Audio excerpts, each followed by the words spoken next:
Creeping up on James Newbury, 4 calories behind Noah Olson to the bike. He's in 4th place in this heat. Newbury's done, Fraser's done.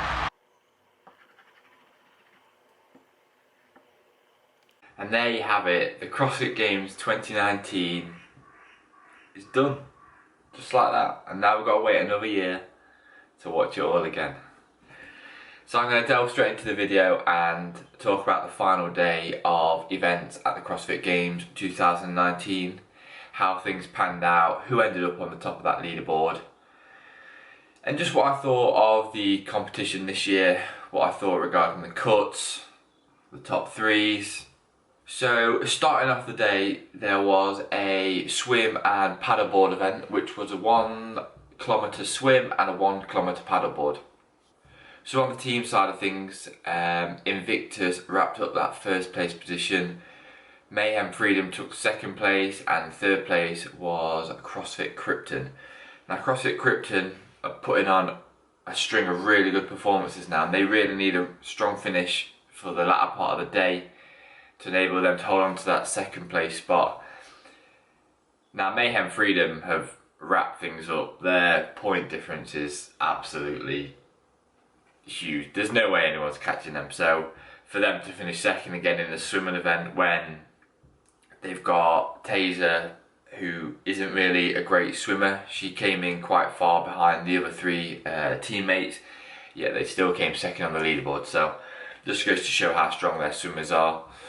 Then the 2nd event for the teams was the trio, which was the Grace, Muscle Up and Snatch workout, similar to the individual event, the standard.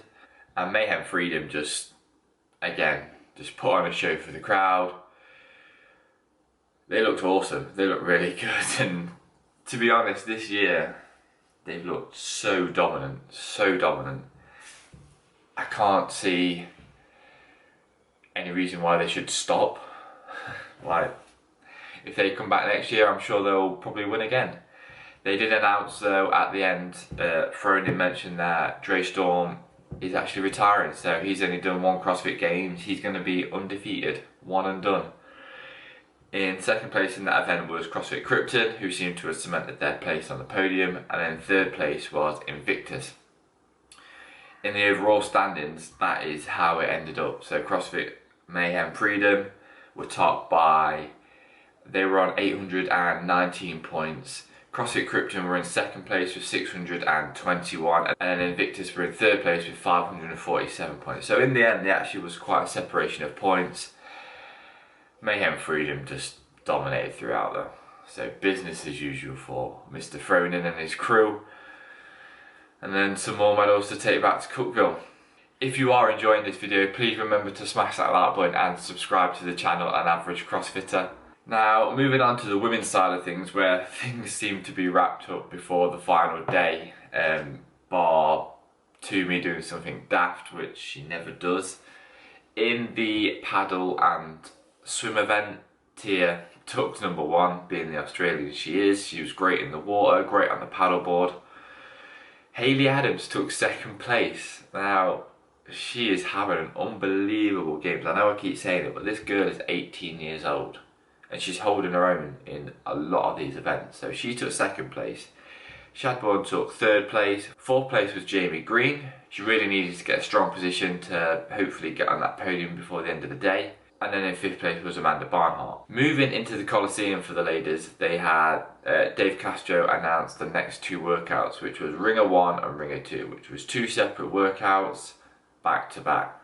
It was 30, 20, 10 calories on the air bike and toes to rings, which toes to rings we haven't really seen much in the CrossFit Games, so this was going to be a real tester.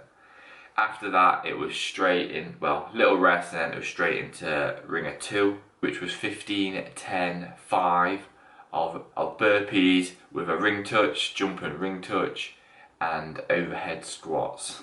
And in this event, finally we saw Katrin David's daughter look like the athlete we know she is. She took both parts of this workout. She took Ringer 1 and Ringer 2, and she needed that. She really did. She's had a bit of a up and down games this year, so she really needed some strong finishes in the Coliseum, and these are her kind of workouts, short and fast, And yeah, she did awesome.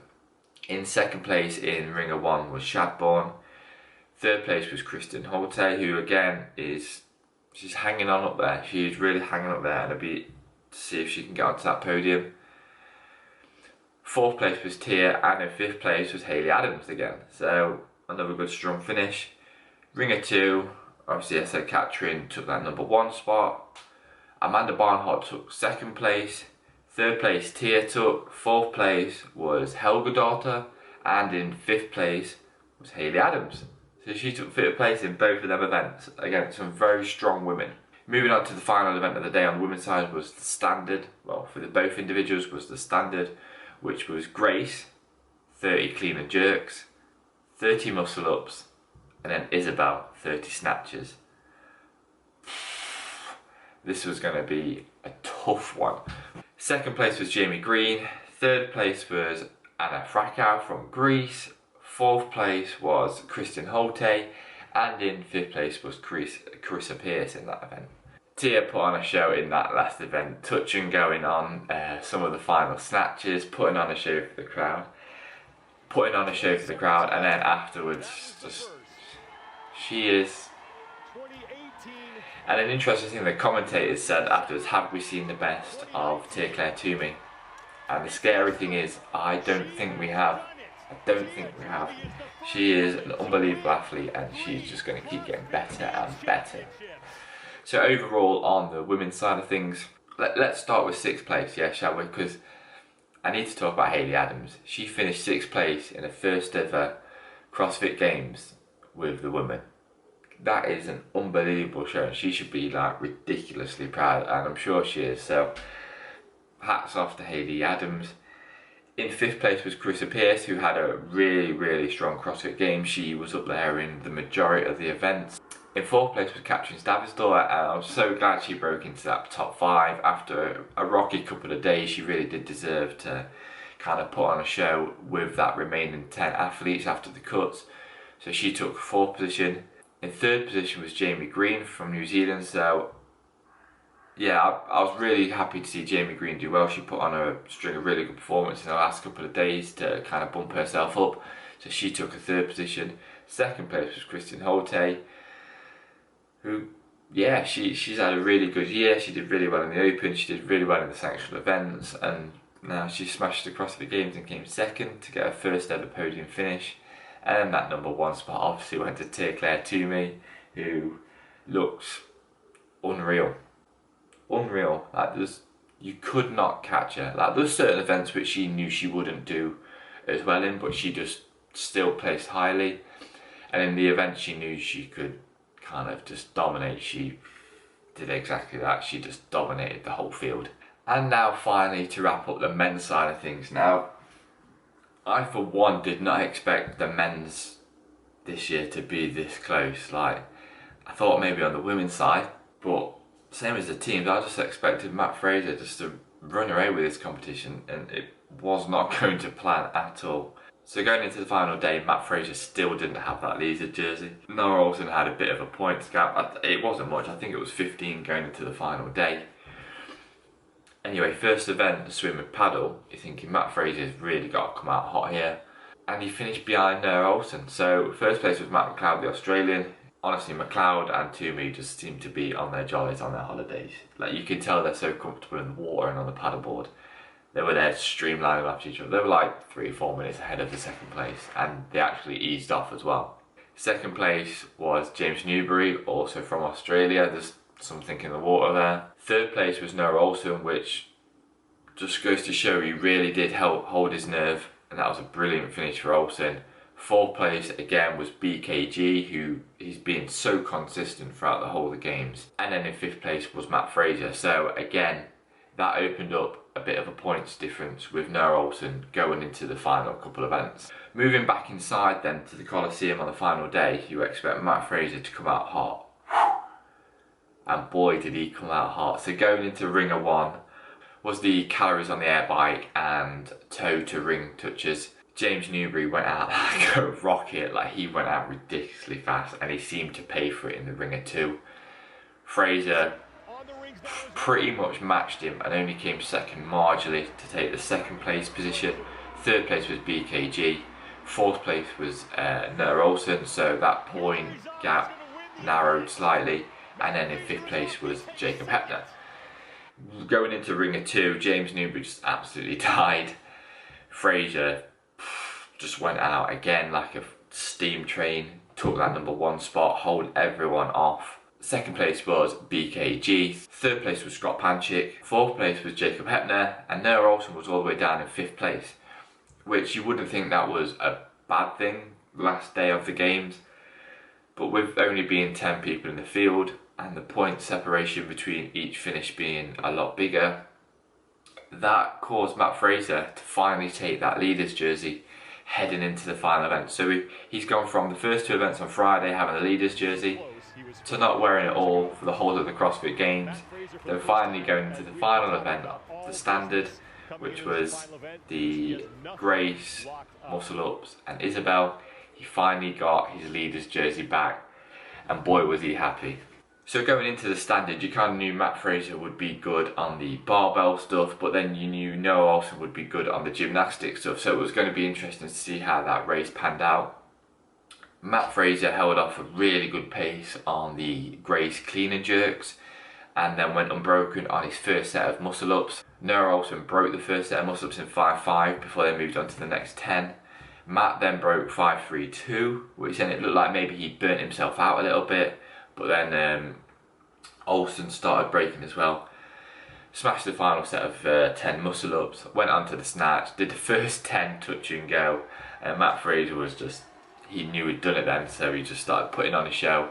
And wow, he's just like, when he gets inside that Coliseum, under the lights, leader's jersey, that is the Matt Fraser we know. And he put on a crazy show.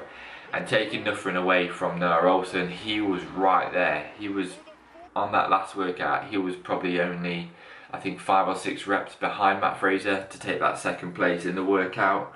Was BKG, who wrapped up that third place spot on the podium. Fourth place was Scott Panchik, who's had another unbelievable year, but unfortunately he's missed out on that podium again in 4th position. 5th place was Adrian Mulweiler. And going into the overall standings, that is how it ended up also. So Matt Fraser takes his 4th CrossFit title after what was probably the most exciting men's competition we've had in years. That was like ridiculously close. Second place was Noah Olsen, who gets his first ever podium on the CrossFit Games, and to get second place for him, he was absolutely delighted. I know he's probably a bit gutted that he didn't get that number 1 spot, but we always knew beating Matt Fraser was going to be a tough ask. Third place was BKG, and it's amazing to see Goodmanson back on that podium. He thoroughly deserved it, and he's got to be one of my favourite male athletes. 4th place was Scott Panchik, who unfortunately just missed out, but another strong game for him. And in the 5th place was Adrian Mulweiler, who he did awesome on them final 2 days. To make that top 10 and then put on some strong performances to get that 5th place spot was unbelievable. Now just moving on to some of the new things this year. Whether the athletes like the idea of the cuts or not, I'm not quite sure. I know I've seen a couple of interviews with Rory McKernan, and Pat Vellner wasn't happy with the cuts. Fikowski was a bit baffled by them. It's not that they weren't happy with the cuts. They thought that was good and exciting for the crowds, which I also agree. The cuts on the first day were good, but I just feel that cut down to 10 was a bit drastic. And if that is the way going forward, then they should really kind of spread the style of workouts a little bit more, rather than having workouts that are going to suit certain athletes. Like you could put, if you'd swapped some workout, they said if you swapped some of the workouts from Saturday to Friday, you would have had a different top 10, which I understand. Yeah, I understand. I personally think for the final 2 days it should have been 20 athletes, just to kind of put on a bit more of a show, especially for the fans that have come to see some of the best CrossFitters in the world. Then to only see 10, it was, don't get me wrong, it was still awesome, and it was still awesome seeing like Noah Olsen and Fraser and Goodmanson go head to head. But you chuck in Pat Vellner, Fikowski, some of the big names, Cole Sager, that dropped out before the weekend. you can't help but think it would have been a lot better, and it would have made it more exciting with the points difference as well. So that's my only niggle for this year's CrossFit Games. Other than that, it was absolutely awesome. The clean event has got to be a favourite of mine this weekend. To see Scott Panchik, Matt Fraser go head to head, and Tia-Claire Toomey and Amanda Barnhart go head to head was unreal. I did think the programme was awesome. Dave Castro had done a brilliant job. Just maybe shuffle some of the events around a little bit so it evens them out before the cut. Whether or not they do the cuts next year or they change how drastic the cuts are, I don't know. So we'll see. Thank you so much for tuning in and watching these recap videos. I hope you have enjoyed them. I'm not really used to doing the news type style of videos. Again, if you did enjoy them, make sure you subscribe to the channel, An Average CrossFitter, and smash that like button. I will be back with my more usual stuff next week, when I'll be back on the road meeting some top level athletes and just throwing some tin around and using the CrossFit Games as a little bit of motivation. So thanks for watching, and I will see you in the next one.